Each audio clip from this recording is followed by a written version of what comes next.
मैंने सुना है एक आदमी मरने जा रहा था।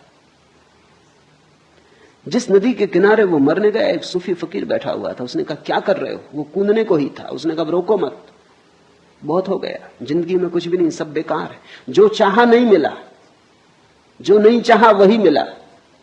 परमात्मा मेरे खिलाफ है तो मैं भी क्यों स्वीकार करूं ये जीवन? उस फकीर ने कहा ऐसा करो, एक दिन के लिए रुक जाओ, फिर मर जाना। इतनी जल्दी क्या? तुम कहते हो तुम्हारे पास कुछ भी नहीं। उसने कहा कुछ भी नहीं, कुछ होता तो मरने क्यों आता? उस फकीर ने कहा तुम मेरे साथ आओ, इस गांव का राजा मेरा मित्र है।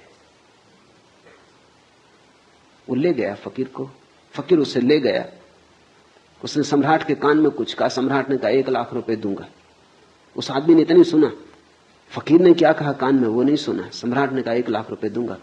फकीर आया और उस आदमी के कान में बोला कि सम्राट तुम्हारी दोनों आंखें 1 लाख रुपए में खरीदने को तैयार, बेचते हो? उसने कहा क्या मतलब? आंख और बेच दूं? लाख रुपए में 10 लाख दे तो भी नहीं देने वाला। तो सम्राट के पास फिर गया। उसने कहा अच्छा 11 लाख देंगे। उस आदमी ने कहा छोड़ो जी, धंधा करने नहीं, आंख बेचेंगे क्यों? फकीर ने कहा कान बेचोगे, नाक बेचोगे? ये सम्राट हर चीज खरीदने को तैयार है और जो दाम मांगो देने को तैयार। उसने कहा नहीं, ये धंधा हमें करने नहीं है, बेचेंगे क्यों? उस फकीर ने कहा जरा देख, आंख तू 11 लाख में भी बेचने को तैयार नहीं, और रात तू मरने जा रहा था और कह रहा था कि मेरे पास कुछ भी नहीं। जो मिला है वो हमें दिखाई नहीं पड़ता।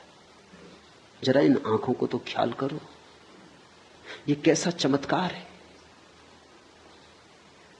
आंख चमड़ी से बनी है, चमड़ी का ही अंग है, लेकिन आंख देख पाती कैसी पारदर्शी। असंभव संभव हुआ है। ये कान सूंघ पाते संगीत को, पक्षियों के कलरव को, हवाओं के मरमर को, सागर के शोर को। ये कान सिर्फ चमड़ी और हड्डी से बने। ये चमत्कार तो देखो। तुम हो, ये इतना बड़ा चमत्कार है कि इससे बड़ा और कोई चमत्कार क्या तुम सोच सकते हो?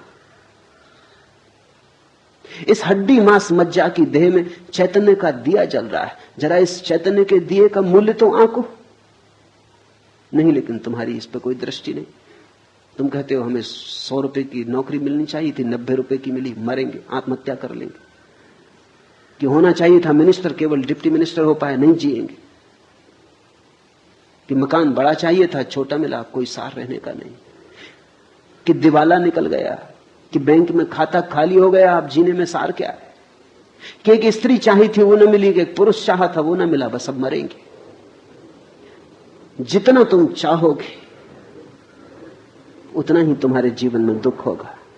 जितना तुम देखोगे कि बिना चाहे कितना मिला है, अपूर्व तुम्हारे ऊपर बरसा है, अकारण तुमने कमाया क्या है? क्या थी कमाई तुम्हारी जिसके कारण तुम्हें जीवन मिले?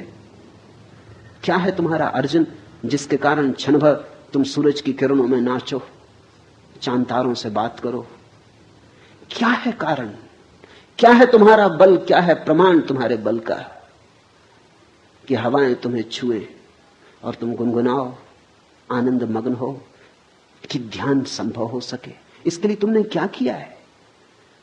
यहां सब तुम्हें मिला है प्रसाद रूप। फिर भी तुम परेशान हो, फिर भी तुम कहे चले जाते हो, फिर भी तुम उदास हो। जरूर अहंकार का रोग खाए चला जा रहा है, वही सबको पकड़े हो।